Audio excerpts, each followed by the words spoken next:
Hello, I'm a slice of beef lasagna. How is your life today?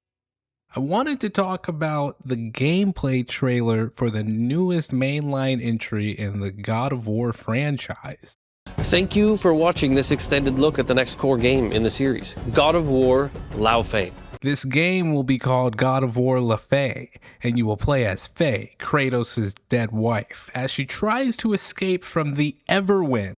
Is that what it's called? Let me look it up real quick. Where are we anyway? Afterlife of the Gods? I call it the Everyone. Creating this new adventure with Faye as she fights through the Everywind to save the ones she loves. Everyone? The Everyone? What the fuck kind of stupid ass name is that? I don't know. I can't take it seriously. It's called the Everyone?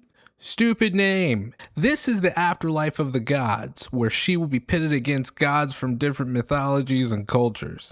I have not played the entirety of God of War 2018 or Ragnarok, so I'm not the target audience for this game, but I do want to talk about my experience with the God of War franchise in relation to all the discourse surrounding this newest title. A loud portion of the fan base is upset that the game will place players in the role of Faye rather than Kratos. Many longtime fans argue that removing Kratos from the protagonist role undermines the identity of the series, which I honestly have to agree with. God of War was my favorite franchise growing up. That and Devil May Cry. When God of War 2018 was announced, I eagerly awaited the continuation of Kratos' story after having been left with a cliffhanger in God of War 3. I was able to borrow God of War 2018 from a friend who was just as much of a fan of the series as me. He warned me. Yeah, I'm not really into this one. You can borrow it for as long as you want. I was excited. I went home and started God of War 2018. And ultimately, I was unimpressed.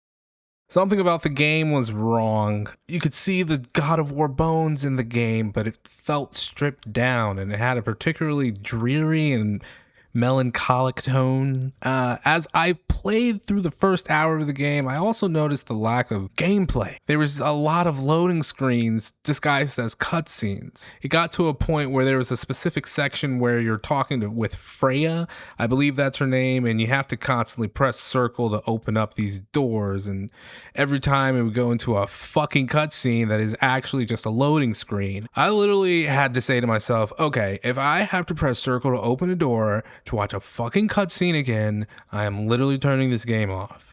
Not even 5 minutes passed before I saw another circle prompt on screen. I prepared for disappointment. Lo and behold, as I pressed the button, a cutscene began. I turned off the game. That was my entire experience with God of War 2018. Clunky combat, clunky movement, way too many cutscenes. Now, all of this is to set up where the franchise is now. Everyone praised God of War 2018 when it came out, and to a lesser extent Ragnarok as well, but those games were never what I felt was a God of War game. The two entire God of War games about Kratos getting in touch with his feelings? You can't be serious. The first three games were consistent in their tone and writing. You knew what to expect. But with God of War 2018, they set the stage to slowly remove the less desirable aspects of God of War. Here is what makes God of War what it is. Kratos killing gods, blood and gore, tits, and some buttery smooth combat with a bit of platforming and puzzles. God of War is lacking in at least one of those. I won't speak on the other ones because the game isn't out yet. Yeah, we definitely have feet in the game. There will be feet. But I think that is the major issue here. It is not the fact that Kratos is gone or being replaced by a woman.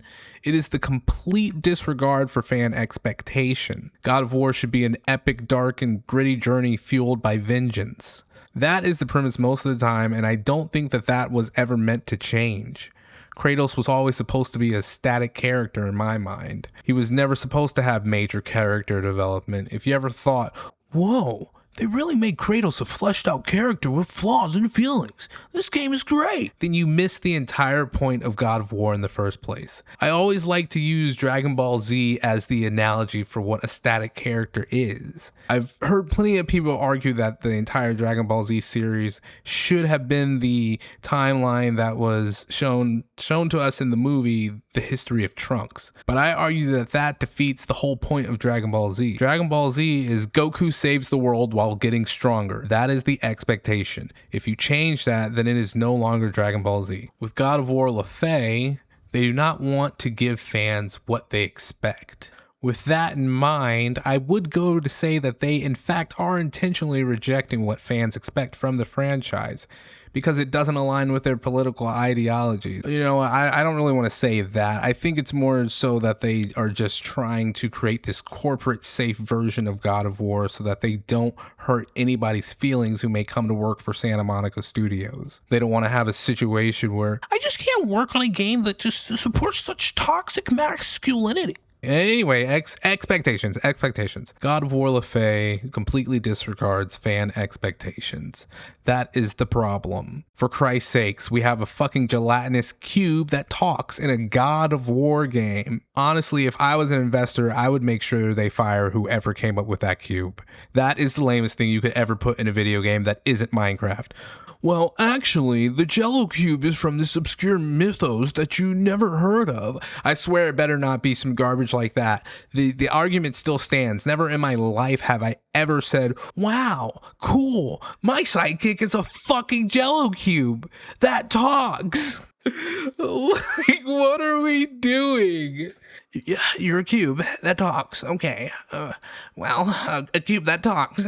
That was when I checked out. I don't even have a PlayStation 5, so it's not like I was going to play this. Yeah. Holy crap. Nothing has ever made me so uninterested in a game. I just can't take the game serious in any capacity because of that fucking Jello Cube.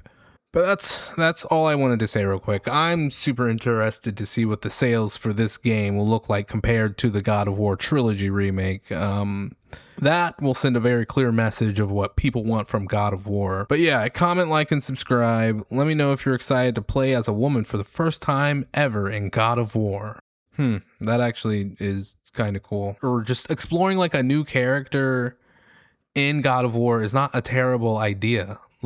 And even if it was a girl, that wouldn't be necessarily a bad idea. Like, as long as Kratos is around in the game, like, it wouldn't be that bad. It's just the fucking Jello Cube, man. All this dumb shit. Now, if she was, like, ripping out people's spines, that would be a completely different, thing. But that's not what we're getting. We're getting a fucking Jello Cube.